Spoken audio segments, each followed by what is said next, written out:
billion. The Center on Budget and Policy Priorities has estimated that if these cuts are implemented, up to 36 million Americans, including millions of children, would have their health insurance taken away from them.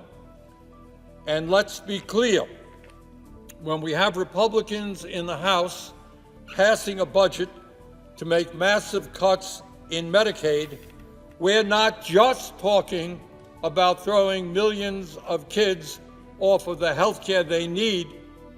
We're also talking about massive cuts to community health centers, where some 32 million Americans receive the primary health care that they need, and where community health centers receive 43% of their funding from Medicaid. So a cut to Medicaid, a massive cut to Medicaid, is a cut to community health centers, is a cut to the services that 32 million Americans receive, including many, many seniors. Mr. President, at a time when we have a major crisis in nursing home availability in Vermont and all over this country, let us understand that Medicaid provides for 2 out of every 3 seniors who live in nursing homes. A massive cut to Medicaid is a massive cut to nursing homes and the people who utilize those homes. How many seniors would be thrown out of nursing homes if the Republicans cut Medicaid by $880 billion? Nobody knows, but it would be a disaster for working families and their parents, that is for sure. But it's not just Medicaid cuts that seniors are worried about. Today, Mr. President, nearly 22% of people over 65 years of age are trying to survive on an income of less than $15,000 a year. That is an unbelievable and horrific reality.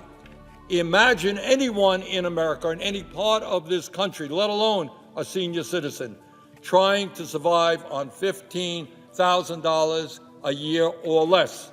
And I don't know how anybody can possibly do that, especially seniors who have health care needs and need prescription drugs, need to heat their homes more than the general public.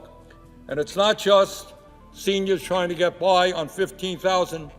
Half of our nation's seniors are trying to get by on $30,000 a year. Bottom line is that in the richest country in the history of the world, you got millions and millions of seniors today, people who helped build this country, people who raised us. These are people who are barely getting by in the year 2025.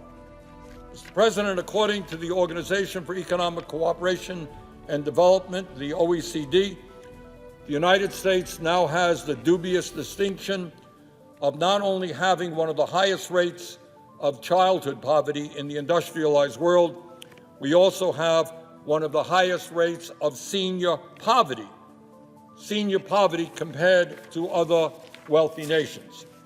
In America today, according to the latest OECD estimates, 23% of seniors are living in poverty, compared to just 4.1% in Norway, 6.1% in France, 9.5% in Ireland, and 14.9% in the United Kingdom. That is a dubious distinction. That is something we should not be proud of. That is a crisis we should be addressing. In addition to the poverty that millions of seniors in America are experiencing today, about half of older workers, these are people in the workforce right now, people between the ages of 55 and 64, have no retirement savings at all. You're 60 years old, you have worked your entire life, and half of people in that situation, from 55 to 64, have no retirement savings at all. And as bad as all of that is, many of my Republican colleagues have proposed to make a bad situation, a tragic situation, even worse by cutting Social Security. Some want to cut benefits, others want to raise the retirement age, and then there are some who simply want to privatize Social Security and give it over to Wall Street. Well, Mr. President, I strongly disagree. I don't believe that at a time when millions of seniors are struggling to keep their heads above water, I don't believe that now is the time, in fact, never is the time, to cut Social Security benefits. Instead of cutting Social Security and giving tax breaks to billionaires, Congress must expand Social Security so that every senior in America can retire with the dignity and the respect that he or she deserves. Further, importantly for the younger generation, we must also make Social Security solvent for generations to come. So that is the goal. The goal is to say to seniors all over this country, in the richest country on earth, we're going to address the fact that many of you can't quite figure out how to buy the food you need, heat your homes, get the prescription drugs you need. You are struggling. You help build this country. You are our parents and our grandparents. We stand with you. And that is why, Mr. President, I have introduced legislation today with 10 of my colleagues, Senators Warren, Merkley, Welch, Padilla, Smith, Van Hollen, Markey, Booker, Gillibrand, and Whitehouse, to accomplish both of those goals. This legislation would make Social Security solvent for the next 75 years. It would lift millions of seniors out of poverty, and it would expand benefits for seniors and people with disabilities by $2,400 a year. Now, I know that in a world here in Washington where the government is now run by billionaires, $2,400 doesn't seem like a whole lot of money. But if you're trying to get by on $15,000 a year, you can't afford to heat your house, can't afford to buy a prescription drug that you need, $2,400 is something that will help. How do we do this? What does this legislation do? Well, at a time of massive income and wealth inequality, when billionaires pay an effective tax rate lower than the average worker, this legislation demands that the wealthiest people in America, the billionaires and others, start paying their fair share of taxes. Today, absurdly and unfairly, a billionaire pays the same amount of money into Social Security as somebody who makes $176,000 a year. Billionaire pays the same amount into Social Security somebody who makes $176,000 a year. And that is because there is a cap on the Social Security payroll tax. What does that mean? It means if you make up to $176,000 a year, you pay 6.2% of your income in Social Security taxes.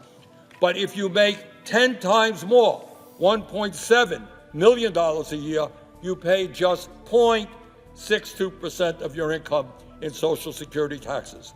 And if you make $1 billion a year, you pay nothing more into the Social Security fund than someone making $176,000.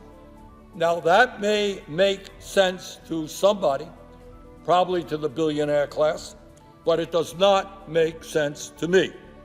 This legislation applies the Social Security payroll tax to all income, including capital gains and dividends, for those who make over $250,000 a year.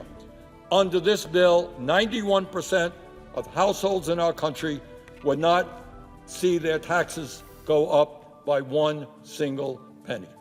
Not one penny for the bottom 91%.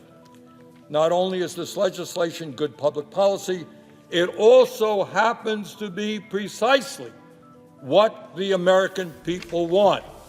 According to a Data for Progress poll, 81% of the American people, including 79% of independents and 75% of Republicans, support expanding Social Security benefits.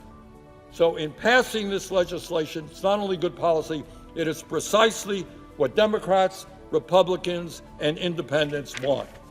Therefore, Mr. President, as if in legislative session, I ask unanimous consent that the Senate proceed to the immediate consideration of S-770, which was introduced earlier today, that the bill be considered read 3 times and passed, and that the motion to reconsider be considered made and laid upon the table.